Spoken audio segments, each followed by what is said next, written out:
వరుస హత్యలు, దౌర్జన్యాలు, దాష్టీకాలు, ఇళ్లపై దాడులు, అడుగడుగునా బెదిరింపులు ఇవి ప్రశాంత నెల్లూరులో కల్పించిన అరాచక శక్తుల ఆగడాలు.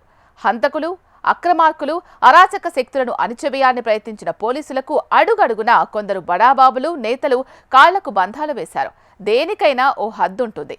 పాపం పండితే పరాక్రమవంతుడైన నేలరాలక తప్పదు అన్నట్లు ఒకవైపు అరుణప్రియుడు శ్రీకాంత్ పెరోల్ వ్యవహారం, మరోవైపు ఎమ్మెల్యే కోటంరెడ్డి శ్రీధర్ రెడ్డిని లేపేస్తే డబ్బే డబ్బు అంటూ బయటపడ్డ వీడియోలతో నెల్లూరు జిల్లాలో జరుగుతున్న దారుణ మారణ కాండలకు చరమగీతం మొదలైందట. ఇన్నాళ్లు సిఫార్సు నేతల అడ్డంకులను పక్కన పెట్టి ఒక్కసారిగా పోలీస్ శాఖ అప్రమత్తమైంది. జిల్లా పోలీసులకు రాష్ట్ర అధినేతలు ఫ్రీ హ్యాండ్ ఇవ్వడంతో సింహపురిలో మూడో సింహం జూలు విదిలించింది. దీంతో రౌడీలకు, గూండాలకు, అక్రమార్కులకు, హత్యాకాండలకు ఆశ్రయమిచ్చే నేతలతో పాటు బడాబాబులు మౌనం వహించారట. ఇక మూడో సింహం తన పని తాను చేసుకుపోతుందట.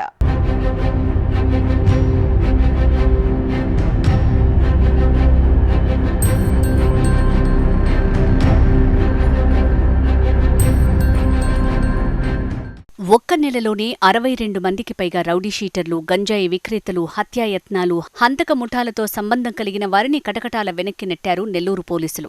హంతకులు, అక్రమార్కులు, రౌడీ షీటర్లతో అంటకాగిన నేతలకు అధినేతలు చీవాట్లు పెట్టడం, ఆపై పోలీసులకు విస్తృత అధికారాలు కల్పించడంతో ఇప్పుడు నెల్లూరు జిల్లాలోని రౌడీ షీటర్లపై పోలీసులు ఉక్కుపాదం మోపుతున్నారు. ఏకంగా 62 మంది రౌడీ షీటర్లను కటకటాల వెనక్కి నెట్టారు. రౌడీ, గంజాయి ముఠా అన్న పేరు వినిపిస్తే ఇక ఎన్కౌంటరేనన్న పరోక్ష సంకేతాలిచ్చారు నెల్లూరు పోలీసులు. మరోవైపు స్టేషన్ల వారీగా రౌడీ షీట్లో ఎంతమందున్నారు, ఇటీవలి కాలంలో ఏదైనా క్రైమ్లో ఇన్వాల్వ్ అయ్యారా, ఏ రాజకీయ నేతలతో టచ్లో ఉన్నారు అనే వివరాలు సేకరిస్తున్నారు.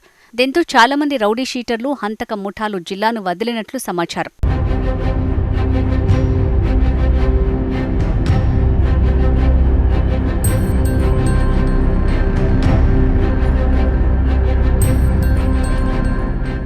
ప్రశాంతతకు మారుపేరుగా చెప్పుకునే నెల్లూరు జిల్లాలో హంతక ముఠాలు పేట్రేగిపోవటం, సెంట్రల్ జైల్లో ఉన్న శ్రీకాంత్ వ్యవహారంతో రాష్ట్ర ప్రభుత్వానికి మాయని మచ్చ ఏర్పడింది. శ్రీకాంత్ పెరోల్ సెంట్రల్ జైలు నుంచి రుయా హాస్పిటల్కి వెళ్లి ప్రియురాలితో చెట్టాపట్టాల్ వ్యవహారంపై ప్రభుత్వం సీరియస్గా దృష్టి పెట్టింది.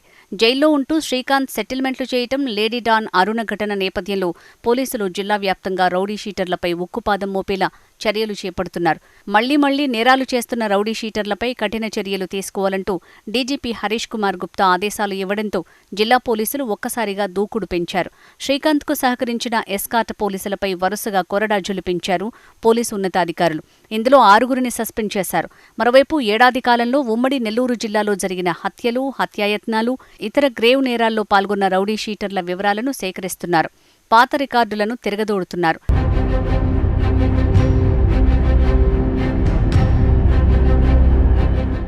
జిల్లాలో రౌడీ షీటర్లకు రొటీన్గా ప్రతి ఆదివారం ఆయా పోలీస్ స్టేషన్ల పరిధిలో కౌన్సిలింగ్ నిర్వహిస్తూ ఉంటారు. ఇదే సమయంలో ఇటీవల కొందరు రౌడీ షీటర్లు రాజకీయ నేతల సిఫారసులతో కౌన్సిలింగ్కు వెళ్లటమే మానేశారు. దీంతో రాజకీయ నేతల అండదండలు ఉన్న రౌడీ షీటర్లపై నెల్లూరు జిల్లా పోలీసులు ప్రత్యేకంగా గురిపెట్టారు. స్టేషన్ల వారీగా టాప్ 10లో ఉన్న షీటర్లను గుర్తించి పాత కేసుల్లో వారిని అరెస్టు చేసి నెల్లూరు జిల్లా సెంట్రల్ జైలుకు తరలిస్తున్నారు. నేర చరిత్ర ఉన్నవారిని జైలుకు పంపడానికి సిద్ధమవుతున్నారు. ఇటీవల జిల్లాలో చోటు చేసుకున్న పరిణామాల నేపథ్యంలో నెల్లూరు జిల్లా ఎస్పీ కృష్ణకాంత్కు డీజీపీ పూర్తి స్వేచ్ఛనిచ్చారు. దీంతో రౌడీ షీటర్ల ఏరివేత కొనసాగుతోంది.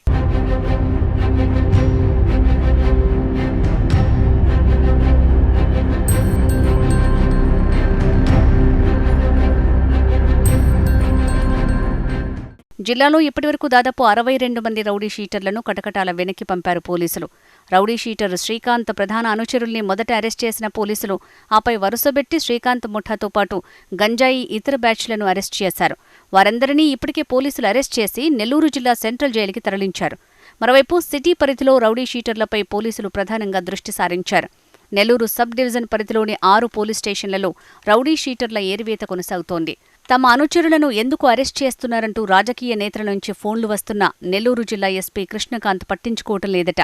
ప్రభుత్వ ఆదేశాల మేరకు అరెస్టు చేస్తున్నామని చెప్తున్నారట.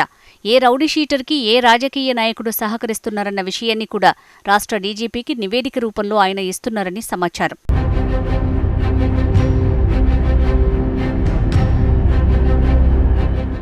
ఇప్పటివరకు చిన్న బజార్ పోలీస్ స్టేషన్ పరిధిలో 10 మంది రౌడీ షీటర్లను, నవాబుపేట పోలీస్ స్టేషన్ పరిధిలో 15 మంది రౌడీ షీటర్లను, సంతపేటలో 3, దర్గామిట్ట పోలీస్ స్టేషన్ పరిధిలో 10 మంది, వేదాయపాలెం పోలీస్ స్టేషన్ పరిధిలో 15 మంది, బాలాజీనగర్ పిఎస్ పరిధిలో 8 మందిని పోలీసులు జైలుకు పంపారు.